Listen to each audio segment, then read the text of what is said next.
Assalamualaikum warahmatullahi wabarakatuh. Jumpa lagi di channel YouTube kami, JPM Production atau Jejak Petualang Malam. Di video kali ini kita akan membahas tentang Prabu Siliwangi, yang mana bertema dengan judul 3 Pasukan Elit Pajajaran. Siapa yang tidak mengenal dengan sosok Eyang Prabu Siliwangi?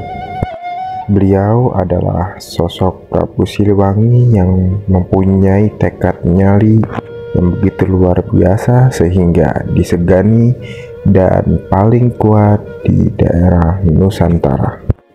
Dalam strategi Pajajaran atau yang sering kita dengar dengan Pendekar Pajajaran, yang mana mempunyai strategi dalam penyerangan, pertahanan, dan mode tempur.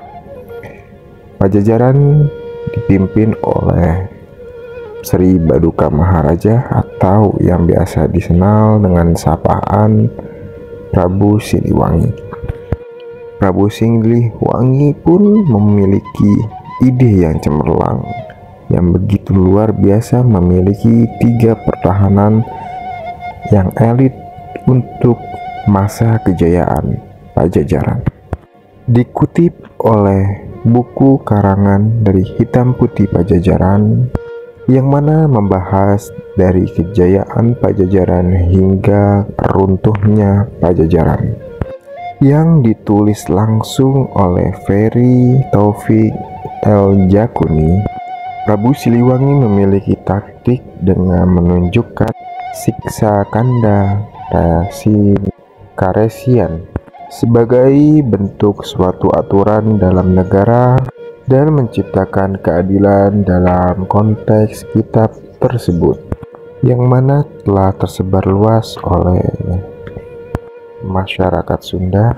Sri Baduka Maharaja memiliki teknis yang sangat bagus. Ia memiliki kesatuan tentara yang sangat kuat dan tangguh. Tentara ini membuat negara Sunda yang beribu kota di Pakuan Pajajaran sehingga disegani oleh siapapun orangnya.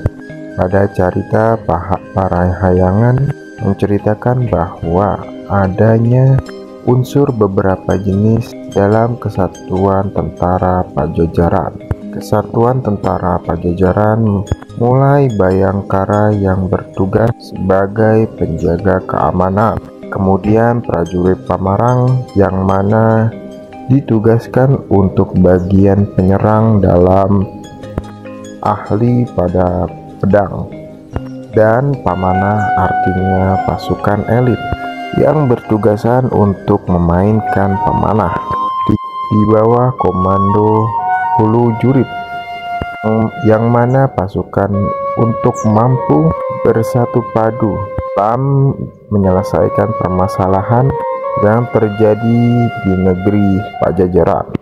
Kendati prajurit yang mampu mahir dalam berperang menarik di era Prabu Siliwangi, bahkan ketangguhan prajurit Pajajaran teruji di era Prabu Surya Wisesa setelah Prabu Siliwangi memangkat. Cerita Pahayangan mengisahkan di masa pemerintahan Surya Wisesa tercatat melakukan serangan 15 kali selama menjabat sebagai Raja Pajajaran. Sebagai usaha meningkatkan pertahanan dan keamanan, Prabu Siliwangi juga pernah melakukan hubungan diplomatik dengan bangsa Portugis saat menduduki Malaka pada tahun 1511 Masehi. Koalisi ini semakin harmonis semenjak tanggal 21 Agustus 1522 Masehi setelah disepakati bersama untuk menjalin hubungan bidang militer. Perjanjian ini menerangkan Portugis akan membantu kerajaan Pajajaran dan setiap menggerahkan seluruh kekuatan jika terjadi perselisihan dengan kerajaan manapun. Sebagai imbalan, pihak Portugis meminta izin mendirikan benteng di Bandar Banten, dan diberi hak untuk mendapatkan 1000 karung merica. Dia Pitaloka Citra Resmi, putri Raja Sunda konon, yang membuat Hayam Wuruk jatuh cinta. Saat itu Hayam Wuruk memang tengah menjadi raja di usia masih muda, yakni 23 tahun. Status sebagai raja yang jomblo membuat mencari pasangan. Setelah berbagai perempuan yang ditawarkan tak mampu menarik hati sang raja muda, hingga akhirnya ada sosok Dia Pitaloka Citra Resmi membuatnya tertarik. Di sisi lain, Dia Pitaloka Citra Resmi juga menyambut cintanya Hayam Wuruk. Padahal secara diplomatis kedua wilayah antara Majapahit dan Sunda belum pernah memiliki hubungan.